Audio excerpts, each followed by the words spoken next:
ทรงรับผิดชอบก็คืองาน Dubai World Expo 2020 งานนี้จะจัดขึ้นตั้งแต่วันที่ 20 ตุลาคม ปีคศ 2020 ยาวไปจนถึง 10 เมษายน ปีคศ 2021 นี่ถือว่าเป็นงานใหญ่ระดับโลกเลยทีเดียวค่ะ อีกมุมหนึ่งที่อยากนำเสนอคือความซื่อสัตย์ไม่คดโกงและไม่เอาเปรียบใครของเจ้าชายฮัมดาน เคยมีเหตุการณ์หนึ่งเจ้าชายทรงเดินทางไปแข่งม้าระยะไกลที่สหรัฐอเมริการายการใหญ่รายการหนึ่งมีเหตุการณ์ทำผิดกติกาของผู้เข้าแข่งขันจากประเทศอื่นคือขี่ม้าผิดเส้นทางทางฝ่ายจัดการแข่งขันจึงตัดสินใจที่จะให้ทุกคนเริ่มแข่งใหม่หลายคนที่เข้ามาแข่งขันก็ไม่พอใจ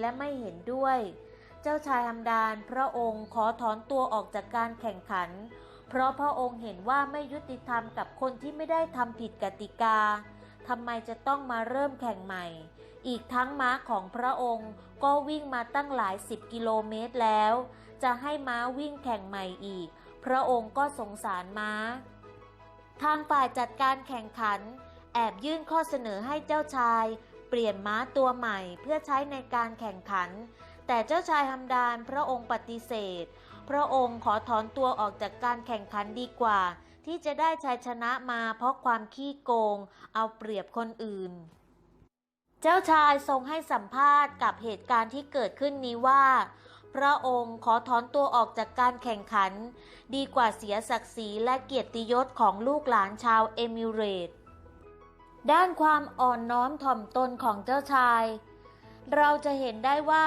เมื่อยามที่พระองค์ไปพบปะกับใครๆไม่ว่าจะเป็นคนรู้จักบุคคลสำคัญต่างๆหรือแม้แต่กระทั่งประชาชนคนธรรมดาเจ้าชายจะให้เกียรติสุภาพอ่อนน้อมถ่อมตนเสมอและอีกมุมหนึ่งของเจ้าชายที่เราไม่ค่อยจะได้เห็นก็คือมุมดุค่ะข้อมูลจากคนที่รู้จักและทำงานให้กับเจ้าชายหากพระองค์สั่งงานอะไรแล้วก็จะต้องได้ตามที่สั่ง100%ค่ะหากมีข้อบกพร่องผิดพลาดเกิดขึ้นก็ตัวใครตัวมันละค่ะเวลาพระองค์ดุก็ดุแบบไม่ธรรมดาเลยค่ะแต่ถ้าเราจะมองในอีกมุมหนึ่งก็คือพระองค์เป็นคนเอาจริงเอาจังกับการทำงานจะมาใจดีขี้เล่นเหมือนตอนที่ไปเที่ยวพักผ่อนก็คงจะไม่ดีแต่ก็น้อยมากที่เจ้าชายจะดุเพราะเราข้าราชบริพารที่ทำงานให้กับเจ้าชาย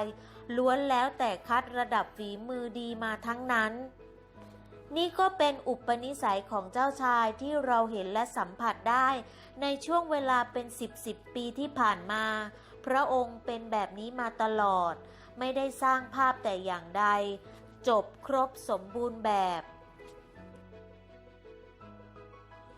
และในคลิปต่อไปเราจะนำเสนอเรื่องใดโปรดติดตามรับชมอย่าลืมกดติดตามกดไลค์กดแชร์ด้วยนะคะขอบคุณค่ะ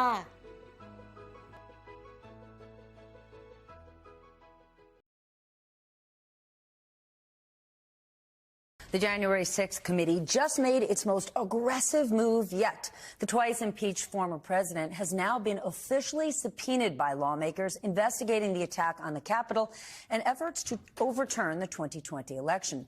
The committee's letter left no doubt they see Donald Trump as fully accountable. Here's how some of my colleagues reported on this historic subpoena and its carefully worded allegations. This new material puts Trump at the center of the coup plot to overturn the election. In a letter attached to the subpoena, Chairman Benny Thompson and Vice Chair Liz Cheney write this, quote, as demonstrated in our hearings, we have assembled overwhelming evidence, including from dozens of your former appointees and staff, that you personally orchestrated and oversaw a multi-part effort to overturn the 2020 presidential election and to obstruct the peaceful transition of power. One of the lines that struck me the most as I've been reading through this in just the last few minutes, where at one point they say, you were at the center of the first and only effort by any U.S. president to overturn an election and obstruct the peaceful transfer of power, ultimately culminating in a bloody attack on our own Capitol and on Congress itself.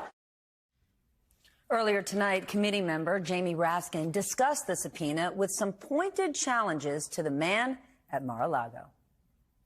The idea that somebody would ascend to the highest office in the land, President of the United States, and then refuse to testify about the worst domestic violent insurrection and attack on the U.S. Capitol in our history is astounding. At the very least, somebody who's willing to send other people into battle to stop the steal on the patently false grounds that the election was stolen certainly should not be so much of a snowflake as not even to come forward to state his own rationale for why he did that and why he continues to claim against all the evidence that the election was stolen from him. Trump has now been ordered to submit documents by November 4th and appear for a deposition on November 14th. The 1-6 committee wants to see Trump's communications with a long list of his allies, including former strategist Steve Bannon. Bannon, of course, defied the panel's subpoena, and today he was sentenced to 4 months in prison for contempt of Congress. But he will not be behind bars for a while longer. The judge hooked him up, saying Bannon could remain free while he appeals his conviction. There's also new reporting about Trump White House lawyer Eric Hirschman. You remember that guy. He gave some very colorful testimony over the summer during the January 6th hearing. Axios has now obtained emails from Hirschman expressing concerns that the former president might sign court documents verifying voter fraud in Georgia. Why was he concerned? Because there wasn't any. Despite that, Trump signed the sworn statement anyway. A Georgia prosecutor has been looking into possible efforts to overturn the 2020 election results in that state. And South Carolina Senator Lindsey Graham is still trying to avoid talking to that very grand jury. Just yesterday, a court rejected his latest appeal to toss out his subpoena. And today, Graham asked the Supreme Court to block the effort to force him to testify. Also tonight, a disturbing new report on those documents seized from Mar-a-Lago. The Washington Post says some of what was recovered by the FBI from Trump's Florida club included highly sensitive intelligence about U.S. adversaries, Iran and China. The White House refused to comment on the specifics of the report, but a spokesperson did say this. We take the proper treatment of classified and confidential information very, very seriously here. There are protocols in place that are designed specifically not only to protect sensitive information, but to protect our ability to continue to collect and analyze that kind of information. And let's not forget, the midterm election is now just 18 days away.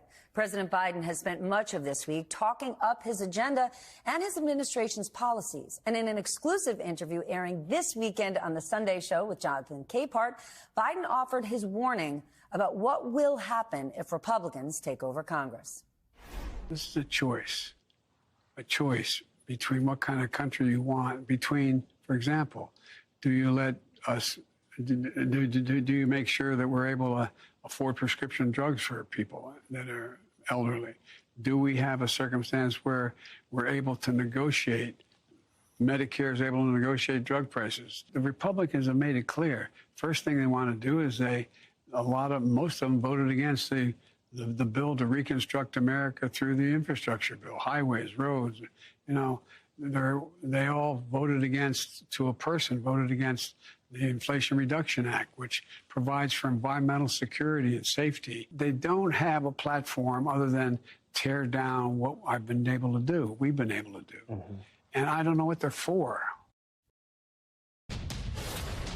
Politicians ramping up the rhetoric ahead of the midterm elections. Joe Biden's 5 million illegal aliens are on the verge of replacing you. Polls show voters worrying most about the economy and soaring inflation. The Democrats were warned by Larry Summers, by other Democrat economists, you do this, you're going to fire up inflation. Individuals were hurting, families were hurting, businesses were hurting. We passed the CARES Act, which the senators supported. And I really wish Tim Ryan had stood up to his party on this vote. You were calling Trump America's Hitler. Then you kissed his ass. In just 18 days, voters finally get to try to do something about all of that. Republicans, they're disciplined. Every candidate, every message hitting on one thing: fear, inflation, immigration, crime. And while they're not offering any policy solutions, these issues go right to the kitchen table and they scare us. But scarier than all of those things is democracy at risk and in peril. Without a respected rule of law, we have nothing, which is what Democrats are trying to explain. But here's the problem. Voters, they're not thinking about democracy when they're at the gas station or the grocery store. So I want to know, how do Democrats play this? And we have a great roundup of people here to cover this and more. Here tonight, stand-up comedian Pete Dominick, Hayes Brown, MSNBC Daily columnist and editor, Jonathan Greenblatt, CEO and National Director of the Anti-Defamation League, and my dear friend, NBC News correspondent Stephanie Gosk. Welcome to you all. Thank you. I want everybody to chime in, but Hayes, to you first. Some of the arguments Republicans are making aren't even true, but the fear is real. So what do Democrats do?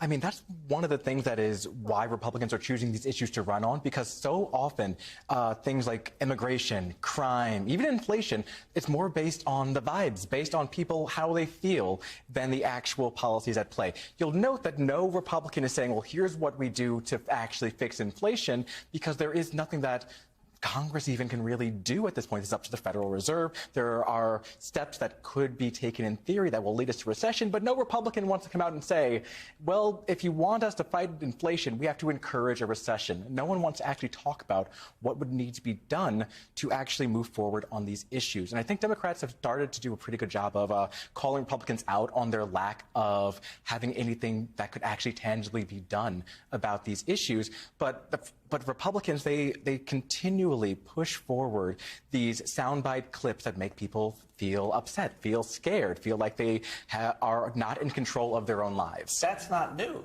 though. This is not new. I'm old enough to remember weapons of mass destruction in Iraq and so many other lies that activate people. And this has always been led by the right-wing media, and then Republicans in office have to follow along and take their marching orders from the most influential people on the right. Well, I think this is not about messaging, not with 18 days out at this point. And Democrats are never going to be able to be as effective using fear, because we like to use nuance and have a longer conversation, talk policy. Right now in my local Democrats, I'm telling people, I'm just going to go knocking on doors and say, do you like clean drinking water? Because it's in peril. Does that matter to you? It's true. It's effective. It might work. But right now, what Democrats should be doing, what I'm certainly doing, is organizing. It's not about the message at this point. People know who they're going to be voting for. If you're not part of the solution, you're going to be a part of the problem. You're 3 weeks out from the election. If you're going to do hyperbole, this is the time to do it, right? Republicans are going all in. Let's make it sound crazy, and then we can blame Biden and the Democrats. Sounds like a good message. Doesn't matter if it's true. And for that matter, Democrats do a little bit of this as well. I mean, this is the season for hyperbole. I would give Americans a little bit more credit that they know that's what their politicians are doing right now, sadly. But what happens to society, right? When the whole goal to motivate voters is to prey upon fear, is to sow distrust in our minds. What does that do to culture? So I would tell you, I think disinformation and certainly hate is corrosive to democracy. So when they go to the hyperbole and they say these things that are totally outrageous, it alienates voters, it scares them, and that undermines the civic fabric. Well, yes and no, because some of the voters that they're trying to reach, who they're trying to turn out, especially on the right, are motivated by hate. They are motivated by the things that they're being spoon-fed. They are motivated by the idea that there's an invasion happening on the southern border right now, and not thinking about... But then let's go one step further and really talk about hate, because it's more than hyperbole. We are seeing a spike in anti-Semitic, racist rants, not at the fringe. It's from political leaders, cultural leaders. Kanye West is off of Twitter because of his anti-Semitic comments. It's at my school board. It's at my Donald school. Trump is now being criticized for his anti-Semitic speech, and you are seeing more and more members of the GOP heading into the midterms saying things out loud and not being condemned for it. That's hate speech. We How literally bad had is that it? today with the Mastriano campaign. I mean, Doug Mastriano, running for the governorship in Pennsylvania, has repeatedly invoked anti-Semitic tropes. He went on Gab, which is a nasty cesspool, of slander. He took money. He gave money to the founder of Gab, who's a real piece of work, a white supremacist, Andrew Torba. Bring all that together, then today, a spokesperson for the campaign was calling out Josh Shapiro, his opponent, calling him a secular Jew. This campaign that has specialized in stereotypes and slander, criticizing the Jewish person they're running against. It's crazy. Okay, it's not we'll go normal. from politics to pop culture. Kanye West. I haven't heard Adidas drop him yet. Adidas hasn't dropped him. Balenciaga just did today, but didn't mention that it's the anti-Semitism and the racism that motivated them to do so. This, Stephanie, is what we've talked about in your show before. It's the normalization of hate. It just becomes part of the kind of public conversation. But Adidas, a German-based company, doesn't feel the need. A German-based company that outfitted the Hitler Youth, that has deep, deep relationship to the Third Reich because it was there, you know, making uniforms for the Wehrmacht. You know, but when you think about where we are right now, the norms have been thrown out, right? You're not criticized for coming out and saying these things. Yeah. You don't pay any price. In fact, you might even get some votes.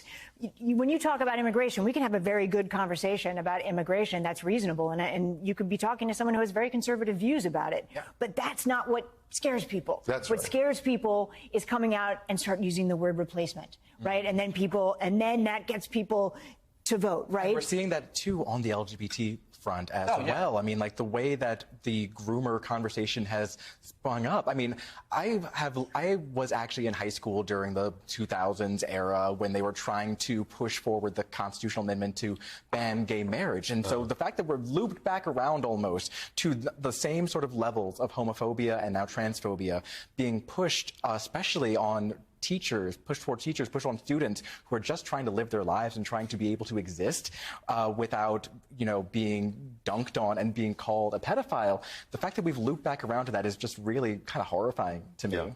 Yeah, we've made a lot of progress in so many ways in our lifetimes on all of these issues. And over the past few years, we're definitely taking these steps back. I mean, Stephanie talks about the immigration issue, and Jonathan knows as well as anybody about what Trump's caravan invasion did. That was what happened at the Tree of Life Synagogue. That's what animated that guy in Pittsburgh. And we're only going to see more of this the more it gets spouted. We have to have a conversation where certain people aren't invited. You can't come here. You can't sell that if you're selling that kind of hatred. But then it all gets looped back around to this like nebulous free speech argument. And that's, I feel like, a losing war that people are trying to like frame the terms around right now. You say anything about like the actual content of the speech, and instead they come back and you're like, well, why are you trying to cancel me? Why are you trying to... What's more dangerous, a cultural icon like Kanye or a political leader doing things like this? They're dangerous in different ways. So Kanye, with his 31 million followers, is incredibly dangerous. And when people in the entertainment industry are afraid to call him out, because what's been most deafening is the failure of other entertainers, other people from hip hop or other parts of culture, to say a word in response to what he said. But don't make no mistake, the bully pulpit of a Donald Trump, the bully pulpit of a political candidate, is something also very powerful, and different kinds of people get accused from them. There used to be a price to pay. You That's say right. this stuff, you pay the price. And whether it's in the entertainment industry or whether it's politicians that come out and say, you know what, dude, you can't say that. And then you're out. That doesn't happen anymore. Why? Instead, they're just silent. The Overton window's been pushed, and we're all like boiling frogs, if you will, or, you know, in the water. It's heating up. The it's heating up, inflection point was 2016. We are far past that. We are in current danger right now. And we have to blame the media, too. I mean, anybody who's inviting Kanye West onto their show is part of the problem. I'll do anything I can for ratings, even if he's in the backseat of a car. But then this is the issue. All the time I say, we're not going to talk about these issues because by giving a provocateur attention, you're feeding them. We can talk about it. We can't invite him on. But if we ignore them, then doesn't that just let the problem fester and grow? Yeah, and you see that with these sort of politicians as well, like Marjorie Taylor Greene, et cetera, where you don't want to have to cover them, but because they are national figures, and because even though Marjorie Taylor Greene, she is not influential in terms of legislation, she is not out there. Not one committee assignment. Not one committee assignment. She will be getting one in the next Congress if the Republicans win, it's true. But she is someone that should be on the margins, on the fringe. But instead she's being embraced because she can help with fundraising, she can help with political messaging. So the fact that she can take this platform, this lack of platform almost, and be in a position to actually help put forward legislation in the next Congress, terrifying. It is another important sports weekend, and one of the big events will be the return of Dolphins quarterback Tua Tagovailoa. He has been on the sidelines after a major hit left him unconscious during the Bengals game 3 weeks ago. His controversial concussion prompted the Players Union and League to update their protocol. But the whole thing has raised a lot of questions about player safety. He spoke about it for the first time on Wednesday. was unconscious, so I couldn't, really tell what was going on. So, when I did come to and kind of realize what was going on, what was happening, I didn't think of anything, long term or short term. Our panel's still here. Steph, I turn to you first. What does this do to youth sports? What did it do with parents watching this? Did you hear that description? It is chilling. He's like, I remember everything. Well, and then I got hit and I don't remember anything until I got to the hospital. It's a brain injury. He suffered a dramatic brain injury. And here's the thing, less than a week before that, he also likely suffered a brain injury, although they say it was his back. But people watching it all suspect when he stood up and he stumbled, it was his head. Now he's going to be playing again. And there was a press conference that the head coach of the Dolphins gave where he came out and he said, this is not what you sign up for in the NFL. Well, and I thought to myself, hang on. It is. Kind of is. And Tua Tagovailoa is a smaller quarterback. The quarterbacks get reamed and they're trying to protect them more. Is he going to get hit again? Yeah, probably. Okay, Right? I would think that the league, the owners, would want to take health and safety on. A healthy team is a winning team. But there's this underbelly when you bring this up, that this is part of like the wussification of America addressing this and this all-time tough sports. That's what we're about. Yeah, let's go. Get up. Walk it off. The game was ruined when they brought in pads and helmets. Terrible. Terrible. I'm with Hayes. I think the new game with all this safety gear, it's a surprise. Do you really think the owners care that much about it? I mean, you would think Well, I think the league does. The league cares because it's existential for them. Right. Because you already have families that are not letting their kids play football. We're one. Right? I wouldn't let my boys play. Because they're not athletic. They're not great. They're not great athletes. You're a different situation. Yeah, So if there is a perception that you are not looking out for the safety of the players, and it matters, and that is why they've acted as quickly as they have. Bottom line, they can't have people who have skin in the game, quite literally, members of the team doctors, coaches, players, deciding when players get back in. You would think that they would think of them as investments at the very least. Like, got to protect your investments, make sure that you have a good return on these people who are putting millions of dollars into. All right, as long as you're talking about money, we have to talk about a different debate, one that has been sparked all over this country, but a TikToker laid it out quite well. Watch this. Not to sound like a total hater, but genuinely what the hell's going on with this whole iPad tipping thing? Like, it's gotten so far to pain, it's almost laughable. Okay, the other day I ordered food. I ordered it online, went to the website, put in what I wanted, sent out the order, then got into my car to go pick it up. I get there, I give the girl my card to pay for the food. She puts it in, whatever. And then all of a sudden she spins that iPad around. I get whiplash.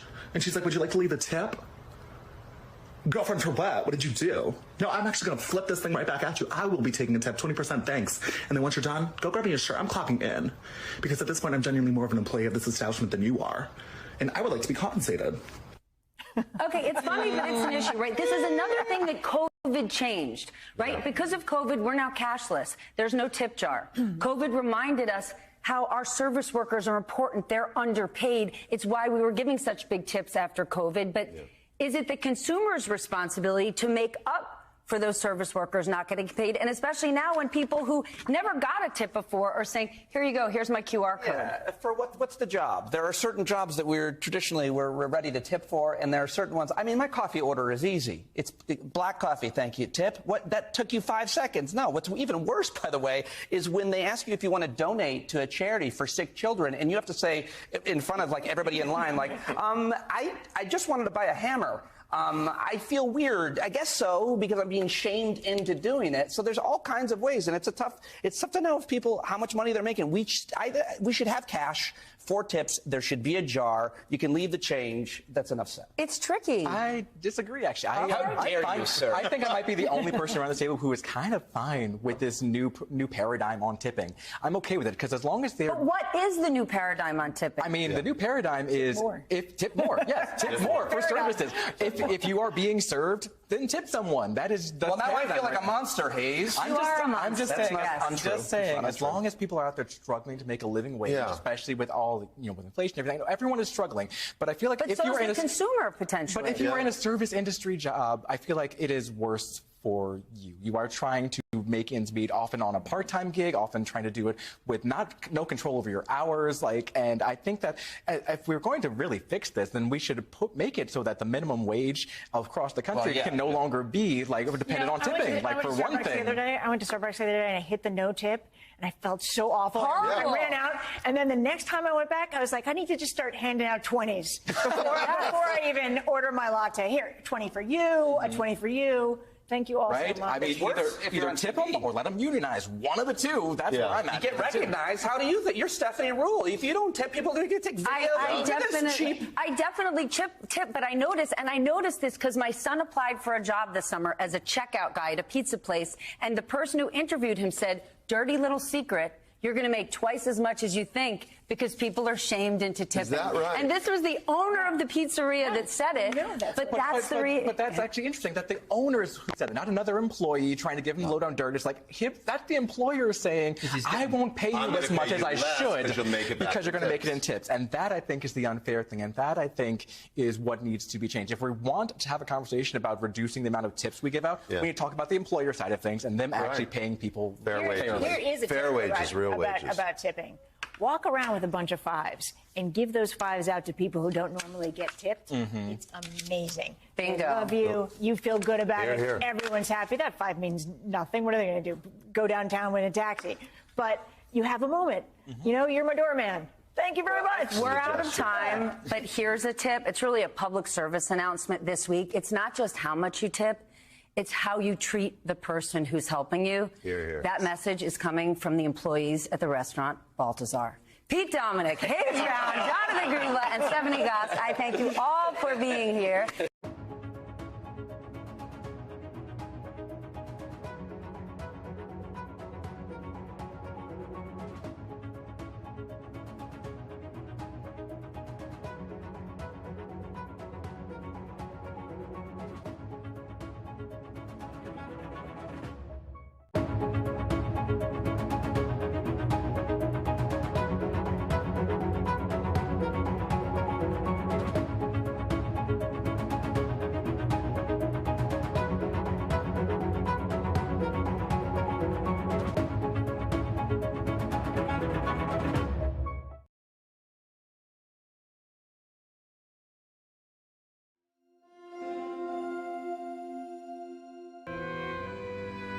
At the end of her reign, this was Victoria's favourite pose. The grim empress, disapproving and prudish. She seems to preside over a joyless world in which dominant men gave their submissive women little pleasure, particularly in the bedroom. Sexual relationships were often unhappy affairs.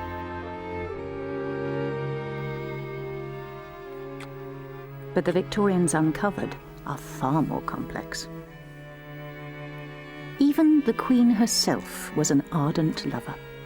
It was the fun she and Albert enjoyed in bed that gave her marriage enduring power. And that marriage became an inspiring example to the entire nation. It was an example that many simply could not follow. Their failure condemned them to live in a harsh and unforgiving world.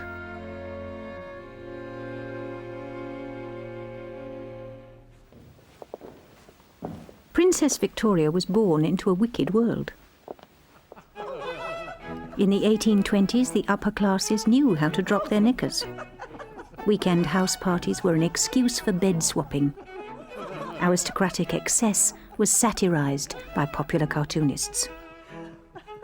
One of their chief targets was George IV, Victoria's uncle, a spendthrift divorcee lampooned for his love of mistresses.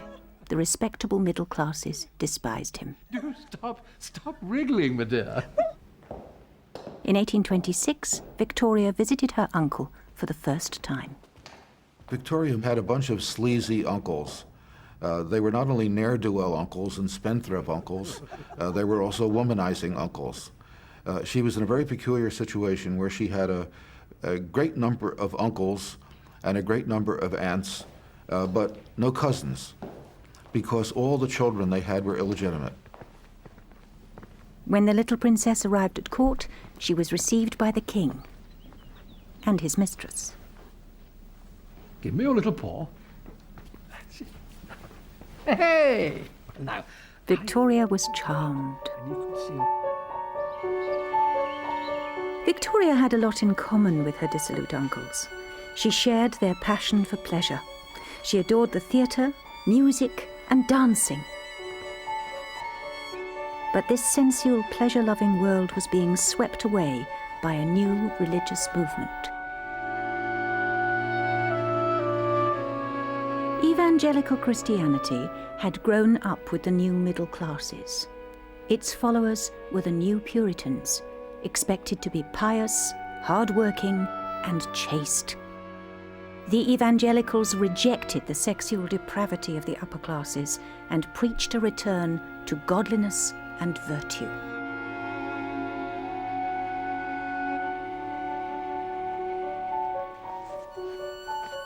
Victoria's advisors decided that she would represent this new era of respectability. Where her uncles had been wicked, she would be good.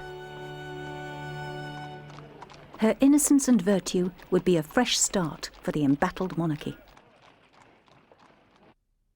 Victoria came to the throne in 1837 when she was 18 years old. The young queen recorded her good intentions in her diary. I am very young, and perhaps in many, though not all things, inexperienced. But I am sure that very few have more real good will and more real desire to do what is fit and right than I have. Her moral upbringing had paid off, but her passionate nature had not been quite tamed. She was hungry for life. She was fascinated by her Prime Minister, Lord Melbourne. Melbourne was a rakish wit who'd survived a series of scandals. He was one of the old order, an embodiment of everything she had been kept away from so far. She spent up to 6 hours a day in his company, entranced by his racy stories. The Prime Minister just won. This is the bill. Melbourne frequented all the posh mansions in London, Lady Holland's dinner parties and so on, and he came back with lovely stories to tell her, stories of sexual intrigue and of people running off with other duchesses or dukes' wives or husbands, and he retailed them to her. And she learned a lot about society and maybe all she ever knew about sex from these stories. Their relationship grew so close that people began to gossip. The wilder side of Victoria's nature loved Melbourne's stories, but faced with a real sex scandal, her moral upbringing triumphed with terrible consequences for one of her own staff, Lady Flora Hastings. The crisis that followed is still remembered by the Hastings family today. When I was young, I used to go up to stay in my grandmother's house, next to the castle. And my grandmother, when we wrote letters home, used to produce these sheets of little stamps like this with Lady Flora's picture on, so that her memory was kept alive. The condition of that. Early in 1839, Buckingham Palace was buzzing with rumour. The unmarried Lady Flora Hastings had just returned to court. She was not feeling well. Her stomach was swollen. Within days, Queen Victoria had jumped to a shocking conclusion. We have no doubt that she is, to use plain words, with child. Panic gripped the court. Melbourne fuelled the scandal, and Victoria had to act. Victoria was certain that there was hanky-panky at court, and yet Lady Flora Hastings was an extremely virtuous woman. It was totally unlikely, but Victoria speculated about this and finally decided that she had to purify her court of this lady. Lady Flora herself was appalled by the charges. To clear her name, she agreed to the indignity of an internal examination.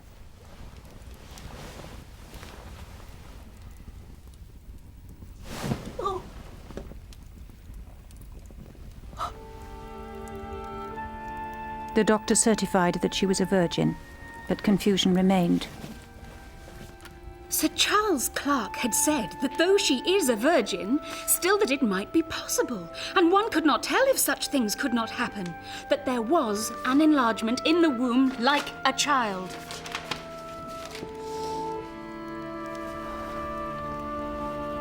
But Flora was not pregnant. A few weeks after the examination, she died from cancer of the stomach. The family were very angry because she'd been completely ignored by Queen Victoria all the time she was ill and really suffering. And I think the final straw is that